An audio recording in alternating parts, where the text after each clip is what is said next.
As we've been talking about neuroplasticity, a lot of you might get this thought that it's actually not that complicated. In fact, neuroplasticity is complicated, and it's been a subject of research for years now. And as I said before, there's still a lot about neuroplasticity that we don't know. That's exactly why we decided to talk about some basics and fundamentals of neuroplasticity that you might not be aware of or that other people might just dismiss.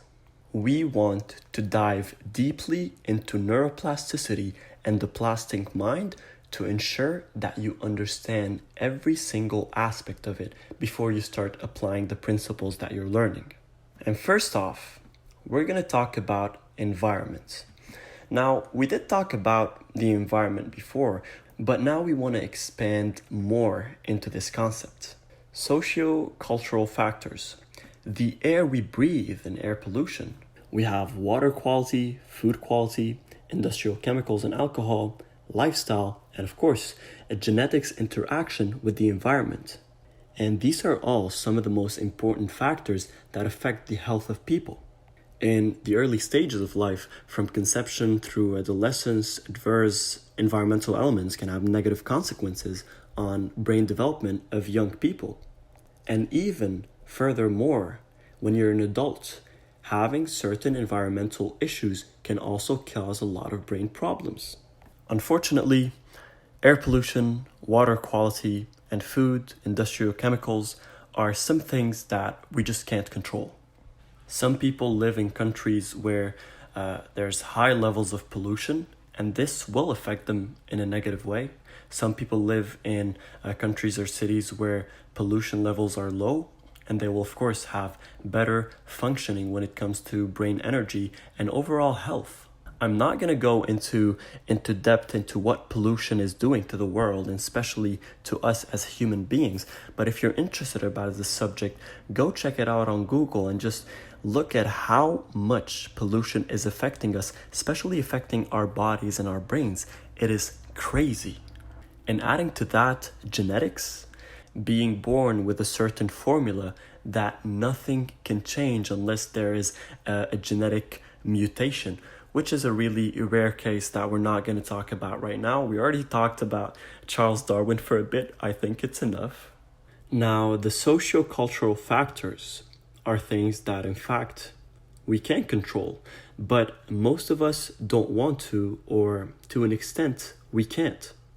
The idea here is to understand that environments is one of the most essential contributors when it comes to neuroplasticity.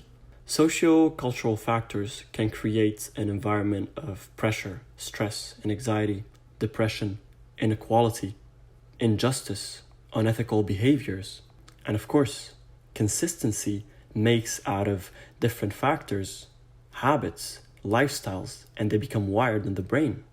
So most people look at sociocultural factors as something that is external, when in fact it is highly, highly internal. Everything that's happening in your social-cultural circle can reflect in your own brain and in your own behavior. I have a friend who lived in China for 18, 19 years, and he was eating Asian food, and he's used to the Asian cuisine.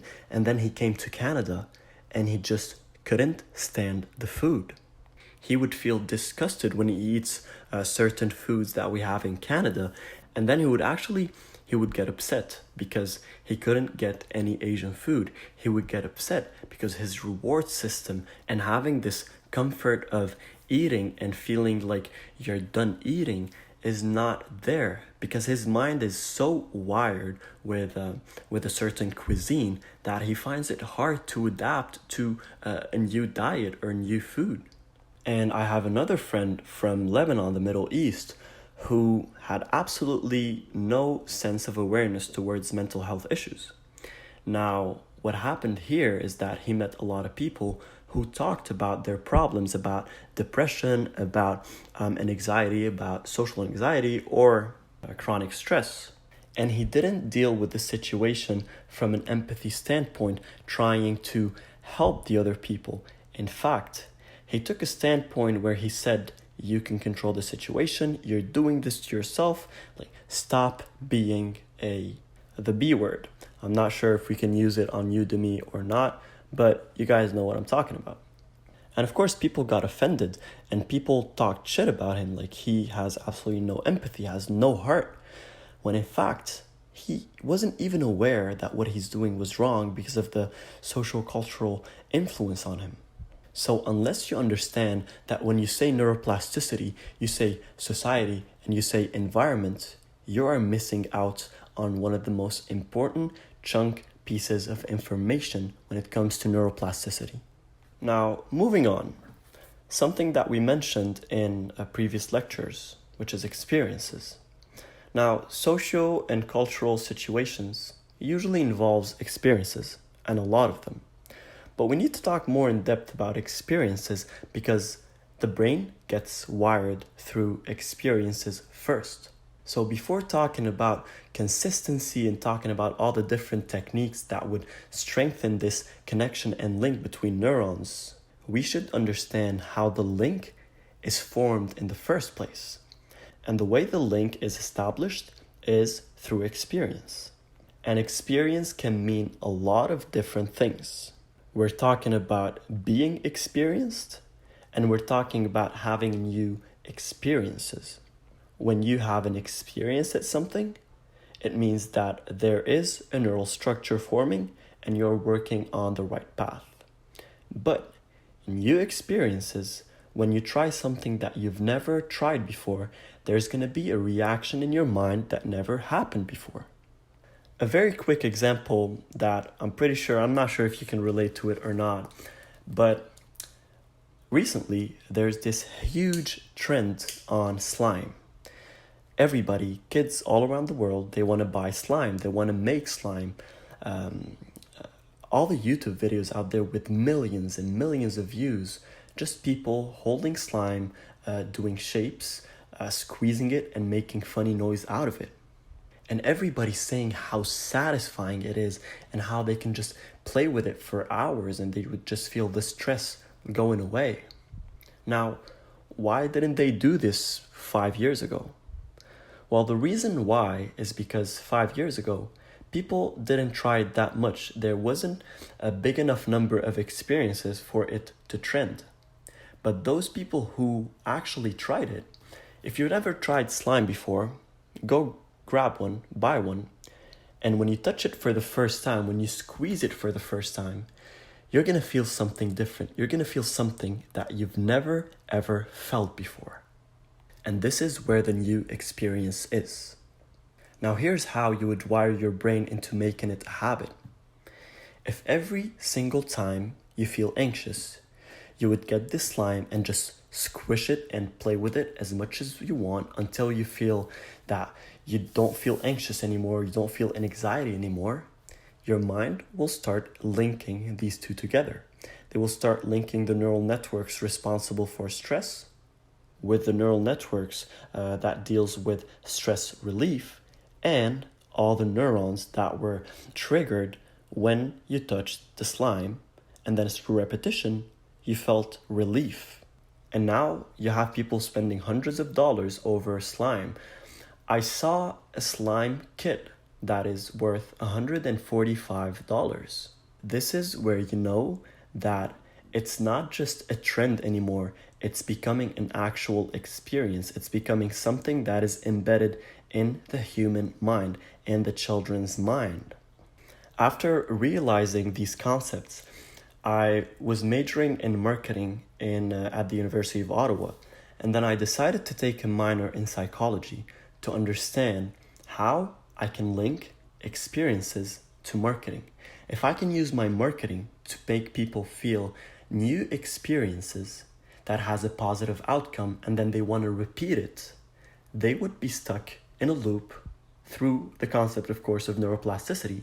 It becomes wired in their brain and then sales would boom up. But of course, it's not that simple of a process. It takes years of learning to be able to understand just the basics and fundamentals of the relationship between marketing and psychology, let alone neuroplasticity. Now, we need to add one more thing. Experiences are not always equal.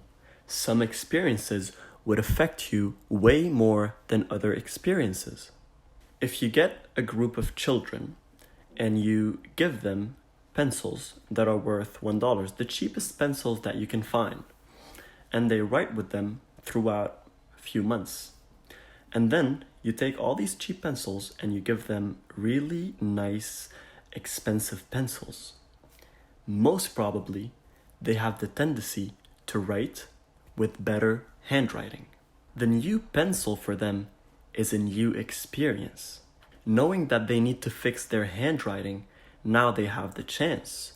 So when they start writing with this new pencil and they start writing well, when they get positive responses from their family, friends, and peers, they will keep doing this behavior and they will keep repeating this behavior.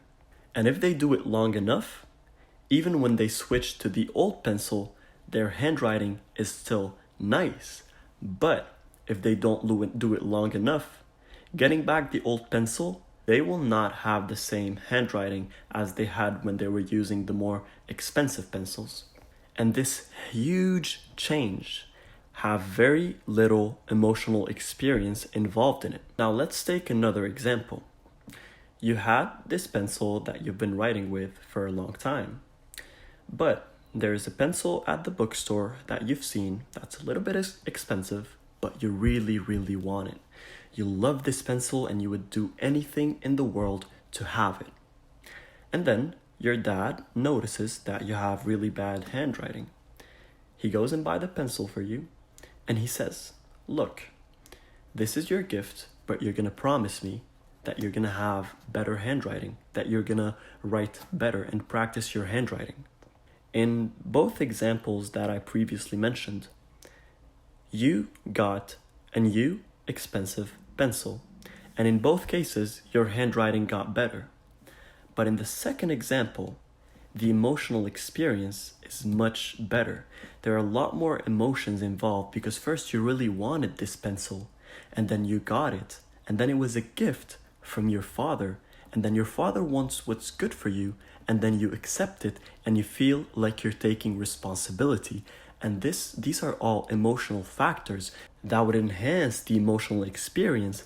And of course, eventually it will strengthen and it will make it way faster for neurons to create connections between each other. And this moves us to peak emotional experiences. Sometimes an experience can have such a huge emotional impact that only one experience would rewire your brain. I'll take a very simple example. Your first love. When people fall in love for the first time, it always ends. It's very rarely does it happen that, it does happen, but rarely, that two people fall in love with each other and it was the first time they ever fall in love and they end up spending the rest of their lives together. Most first-time lovers will end up breaking up after a while. Now, the breakup always has emotional impact on the partners.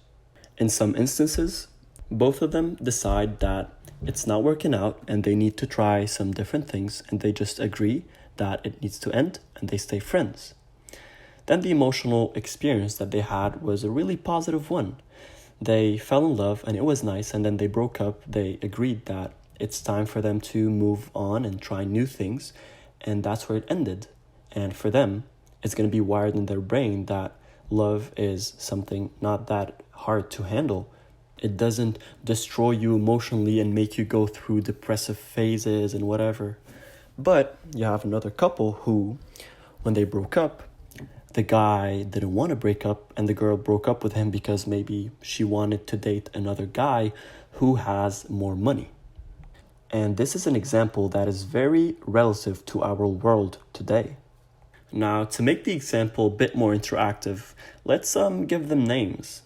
We'll say we have Michelle and Michael who are dating, and then Michelle wants to break up with Michael because Jason wants to date her and he has more money. But Michael doesn't want to break up with Michelle, and he tries as much as he can, as hard as he can, to convince her to stay with him. He cried. He started mentioning old experiences and memories to try to get these feelings of sympathy. He got mad and he punched the wall and he drove recklessly. Nothing worked, and he just couldn't accept the fact that he lost her to another guy, to Jason. And then he thinks about committing suicide. He gets depressed, and eventually, hopefully, he gets over it. But this was a peak emotional experience. This experience had a lot of emotions charged, and it hit him in the face. Now for him, love is not just a pleasant thing, but every time he thinks about love, he will also think about the breakup that he went through, all the experiences that he went through. Just because of one single experience, one single relationship, his brain became wired and had a certain translation when it comes to the idea of relationships and love. And moreover, he will also compare himself to Jason, and he will think that if only I had money. And then his brain becomes wired that in order for me to get love, I need to give money. I had a high school teacher who was a teacher, a professor, and a lawyer in the same time. And he was once telling us his story in class when we were first meeting him. And apparently there was a girl who he fell in love with, and she fell in love with him as well. He went to her father because he wanted to marry her, but her father refused and said, "You don't have enough money to take care of my daughter." He tried talking to the potential wife, and she said she can't do anything if her father refuses. She doesn't want to let her father down. And what did he do? He worked. He stopped everything. This had such a huge emotional impact on him that he blocked everything, and his mind became wired towards one thing and one thing only: working and making money. Even after he made money and he got married and he got over the experience, he doesn't think about this every single night and cry anymore, but it became wired in his mind. He can't stop working. He can't stop thinking about making more money because one peak emotional experience had this impact on him. Moving on, we're going to talk about first-time experiences. I'm pretty sure you heard this question before, or you asked this question before. How was your first kiss? See, most people don't remember their second kiss, or their third kiss, or their fourth kiss. They always remember their first kiss. They always remember their first time experiences. In the example that we gave before, it was not just a peak emotional experience, but it was a first time experience as well. Some people might date a few times and have feelings towards someone, and then after 3-4 people, they would date someone, and then trouble would happen and they would have the peak emotional experience, but it wasn't their first time experience. In this scenario, the peak emotional experience would overcome the effects of the first time experience. It would neglect it, and it would act in an inhibitive way where the first time experience is not even relevant anymore. What's relevant is the experience and the wiring that you got through this peak emotional experience. But there's a certain power to first time experiences, and it's the perception that we have. If you're trying to smoke for the first time and you like it, you're going to smoke again. But if you smoke for the first time and you don't like the taste and it makes you cough and you felt like you want to vomit, you're not going to smoke again. I remember when a couple of my Arab friends wanted me to try the shisha, and we went to the restaurant and I tried it, and I kept hitting it for like half an hour, and then I ended up vomiting. I vomited like 3-4 times, and I never tried it again. I never came close to it, even though I had a lot of different instances where people invited me to come and take shisha with them, and I said absolutely not, never again. Now, a lot of people, they want to try new things because, they have this concept of you only live once, and they want to try different things in life. Even though there are some things that might hurt them, and they know that these things are not good for them, but they want to try it for the sake of experience and just trying it and seeing how it feels. That's how most people get addicted to drugs. That's how most people get addicted to smoking cigarettes. That's how most people get addicted to using drugs. And of course, it doesn't just stop there. Researchers found that first-time experiences also, when you first have sex, the position that you start with that gave you a lot of pleasure, usually this will be one of your favorite positions throughout your life because that was your first time experience and it has such a huge emotional experience on you. That was all this dopamine rush and all these feelings that you had in your body, all the sexual feelings and the arousement. Now, mixing the two previous concepts together, when you have a first time experience, that is a peak emotional experience. That's an experience that's definitely gonna leave a long-lasting effect and that did a certain rewiring in your brain. If you go for the first time to visit a zoo, and while you're there, you're walking through cages, let's say, hypothetically, there is a snake that bit you. And then you were rushed to the hospital, and then there was huge medical procedures to get the venom out and all of that, and you risked dying. See, at this point, of course, you will have a fear of snakes, and that's for sure. But not just that. You will also feel discomfort and anxious every time you get close to any kind of zoo. Even though the peak emotional experience was caused by the snake and now you have fear against the snakes, it was your first time experience in a zoo and it was all interconnected, and now you hate snakes and you hate zoos as well because of the first time high peak emotional experience. Now, moving on to something that we call the new old experiences. Sometimes you try something as a kid or at a certain age and you don't like it, and you experience it again at a later age and you actually like it. I'm gonna give you a really silly example about myself. When I first tried the burger from McDonald's, I was a kid. I did not like it at all. I thought it was disgusting and I only ate nuggets. But then as I grew up, 4 or 5 years later, my brother suggests that I should try a burger. And I said, you know what? It's been a long time. I grew up. Why not? And I tried it and I absolutely loved it. Different experiences can have different impacts in different times. So if at a certain point in your life, this experience have a specific impact, maybe in another point in your life, the same experience can have an absolutely different impact. Finally, repetitive experiences, even if they're not emotionally charged, tend to eventually become a habit and a lifestyle and becomes wired in your brain. And all of these experiences, all the different examples and types that we talked about are related to these 4 main factors: habits, memory, learning, and behavior. Habits is when the behavior becomes automatic. The behavior starts with a learning process. You learn how the behavior happens and then you apply it. It becomes a behavior.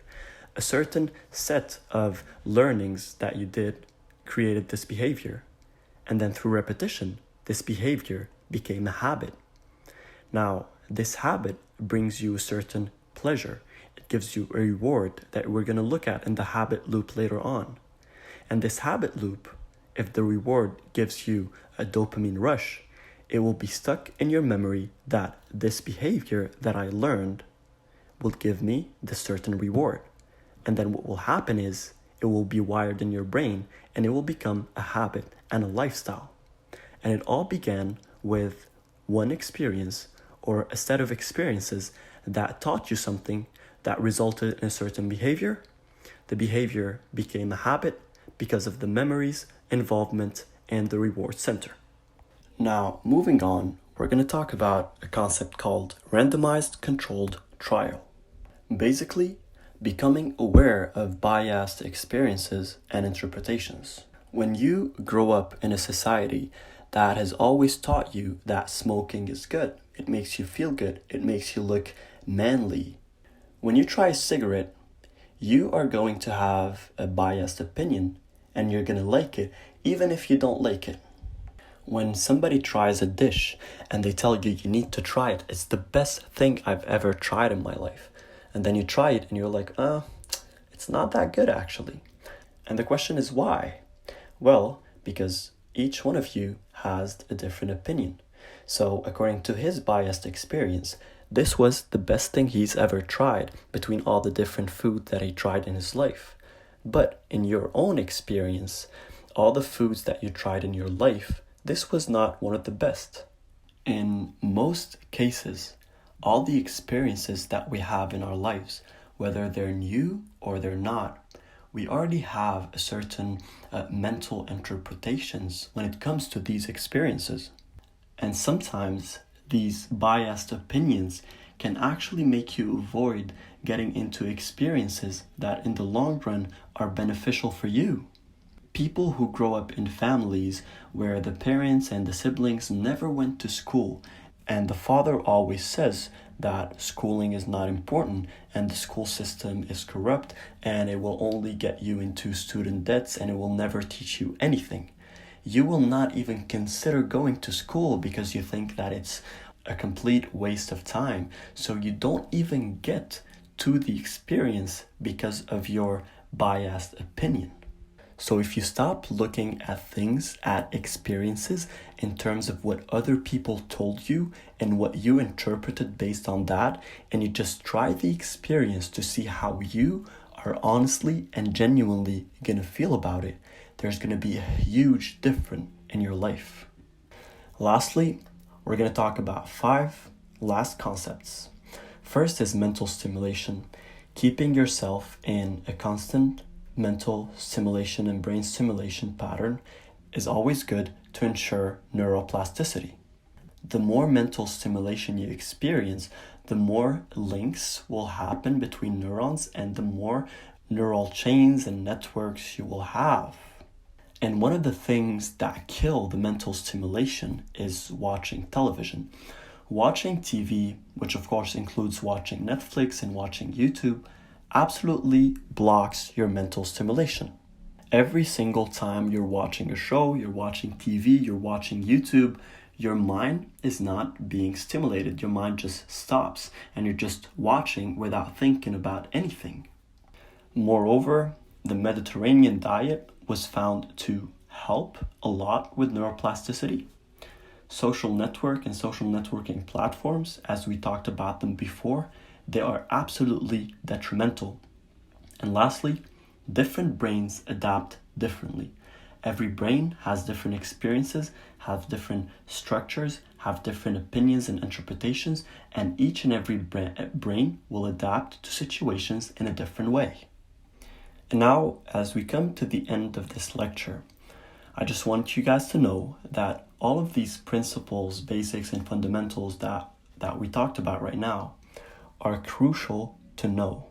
When you know these things, you'll have way better understanding of how your brain works and how things gets wired, and of course, then you're going to learn how neuroplasticity actually works. Now, after going through the scientific approach of neuroplasticity and learning what neuroplasticity is, and now going into fundamentals to understand how things get wired in your brain, how society, environment, and all the different types of experiences can affect neuroplasticity and can affect the brain stimulation, and how other factors, as we said, such as your experience, your biased opinion and interpretation, the level of mental stimulation that you're in, all the things that you're doing that are blocking this mental stimulation. There's a certain diet, and we're going to talk about it more later, that contains brain foods. Food that can actually help you increase your brain capacity and energy and increase the brain cells in general. Social networking platforms that are a big obstacle in front of you when it comes to neuroplasticity. And eventually understanding that it doesn't all work under one general rule. Different brains adapt differently to different situations and different experiences. And through introspection, you'll be able to know how your brain is adapting to the different situations and different experiences. And this is the only way to learn and grow above where you are right now.